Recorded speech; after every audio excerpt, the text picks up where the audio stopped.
Okusokera ddala nabagamba video ziri eziwedde nti semusota guli muntamu bw'ogukuba tofumba bw'ogulekamu tofumba kikola kitya.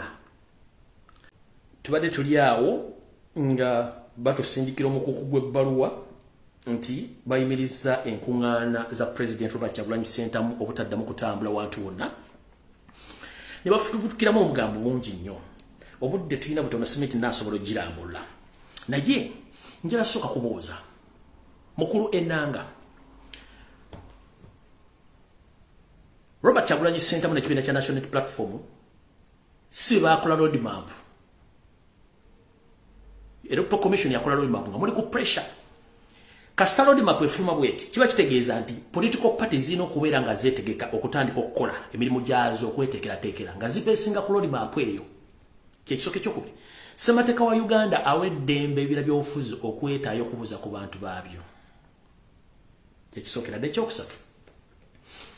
Mu Uganda tulinamu ebyana n'abaana. Tukimanyi pressure badde nnyingi nnyo okuva president yatandika okutambula.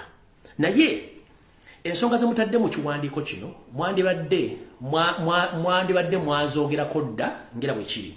Mwogedde ensonga nnyingi yasooka bajjukiza. Fenna bagamba bwe muyimiriza kitukolera, bwe mutamuyimiriza kitukolera. Kati kitukoledde. Njala kwebaza nnyo wenna wandise ebbaluwa eyo webali nnyo balire ddala. Ffe kitube tunoonya tuba tukifunye. Ebbaluwa yatuuse dda gyeyina okugenda. Kopi yatuuse dda gyeyina okugenda era webale nnyo simanyi katusimbe simbi bikoze bitya webale nnyo ebbaluwa tugifunye gindi yagenze dda. Signed and received. Yagenze dda gyogye gye twaga omanyi nabaga abantu bano totta kibenga tunagikerenya ndusu. Totta kibenga tunagikerenya. Tubadde twagala ebbaluwa. Omanyi wano kye bayita recommendation oba reference. So all along we've been waiting for a reference. Mwe mwekoledde nga seffe tugiwandiise. Ebintu bingi tuba tuyogera nga international community gamba wa oyo wolokoso propaganda kati. Ebbaluwa gye mutuwadde ebadde verification code gye tubadde tunoonya mu such a situation. Ate mutuwadde ebbaluwa ng'ekoleddwamu sitambu eddu. Ne mukitutira bulungi sitambu ebbaluwa yagenze dda yatuuse dda. Reason being, mwagala nnyo okukebera amazzi oba waliwo akatebe oba tewali katebe naye akatebe mujja kagwamu. Kansooke mbuuza. Muyimiriza enkuŋŋaana. Mugenzo ziyimiriza ng'already timetable y'omukulembeze agifundikiddwa mu kitundu kya Arua. Era ne mutya nnyo. Well and good. Naye kansubire nti bwe muyimiriza tuweeno Muhoozi Kanyerugaba naye mugenda kuyimiriza enkuŋŋaana z'abadde akuba. Ebizibu bingi ebira mu nkuŋŋaana za Geno Muhoozi Kanyerugaba mwalimu n'okusiyaga omuntu mulamba. Naye omusango tegwajja mu public era tegulina bwawaabibwa. Kati mwe muzze mutulirako obugege nti ate simanyi waliwo omuntu business z'omuntu zaayononeka embalala ne bakoona emmotoka y'omuntu sime biki. No. Bino byonna tubadde beesuubira ne mugenda kukozesa ebintu ebyokola ki okuba nti mbikozesa naye nga tewali kintu kyonna kyabbibwa kyayononeka era tewali kati mukulu Enanga ne mukulu let me see here ono guy yani onawandisa ebbaluwa eno mbalumulaba alright mbalumula mukulu katisigazi tumusiime wandibadde bw'oba wandikaga ebbaluwa next time because you are major general you provide us with the evidence or with the reference. Poliisi bebegulawo omusango kubeerako reference number.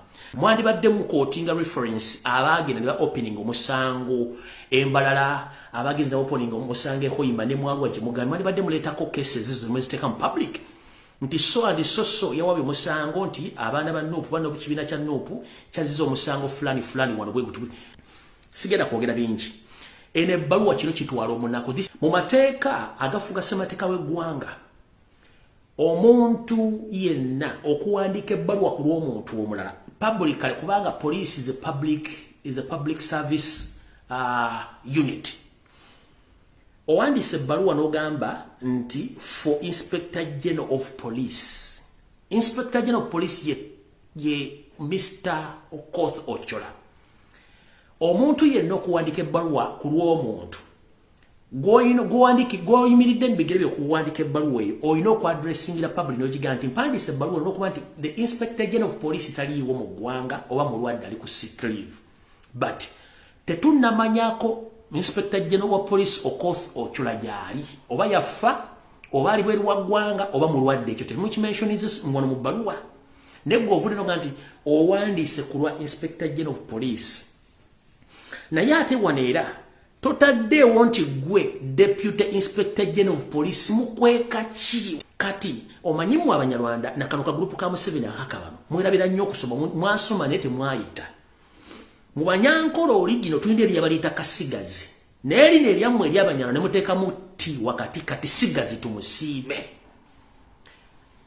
mwasomera ludda wabakulu erinnya mulido kati sigazi tumusiime tetulina mu banyankole temuli muli nyere kati sigazi tulina kasigazi kati gonoolo wakati muli mutti yiyo ti kati sigazi mutemanti bintu byasobolebwa kati no mwami ono records zisomabuse kubanga mu mateeka ga Uganda mu police rankings temuli mu major general temuli mu major general wabula omwami ono records ziraga nti omwami ono records ziraga ye Godfrey Katisigazi tumusiime mu mateeka gali mu semateeka w'eggwanga ene baluwa nfu 1 agiwandiise mbukyamu semateeka wa Uganda akugamba omuntu yenna okugenda okusavinga mu kitongole ekiranga oli w'amagye oba oli wa prison oteekeddwa okulizayininga mu magye gali oba mu force endala ne bakwenoolenga mu force endala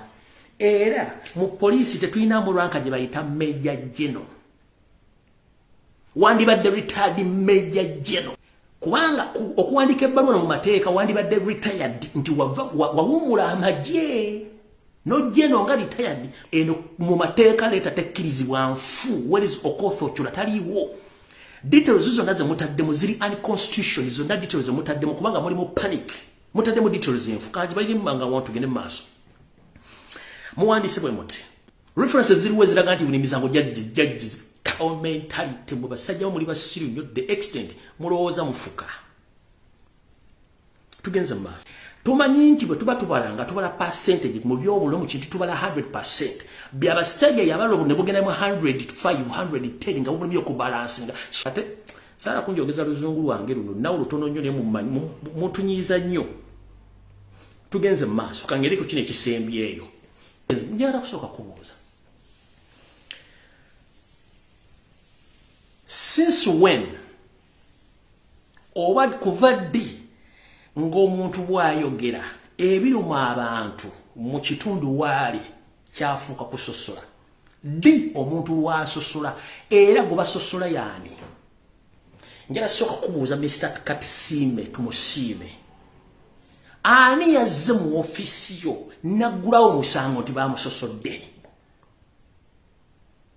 mwogera njala kutuletera reference nti ono bamugambye kino na kino kuno kwebuzabuza nga Okugaana njagala okuleetera nti ono bamusosodde era ddi teriiwo bamba nnyabo mbu okusinziira ku biragiro n'amateeka ebifuga Eku'Ngaana n'okwetoola eggwanga lyonna Uganda nsi erina emirembe era eri safe Mr. Katisigazi tumusiime okamawo kenyini yakuwa omulimu yagula akuma kemberenge akali bulletproof mu yekweka mwatambulira emotoka zanda za bulletproof yensi eri safe njala kubuuza ogambye muno protectinga ebyalo obutawuni amatawuni n'ebintu by'abantu balina byokya ku ntambula zonna ezakyagulanyiza akoze walabe wadde olupapula lw'amawulire lwebayokya mu kkubo mukulu njagala oleeta obujulizi ne video nga twokyeza olupapula lw'amawulire banga omuntu ayokyeza olupapula lw'amawulire okitegedde mubeere ng'abantu bakulu nga mwasoma mulina ku magezi njagala otuleeta wadde olupapula lw'amawulire lwayokya mu kkubo nti nupu eyokyeza olupapula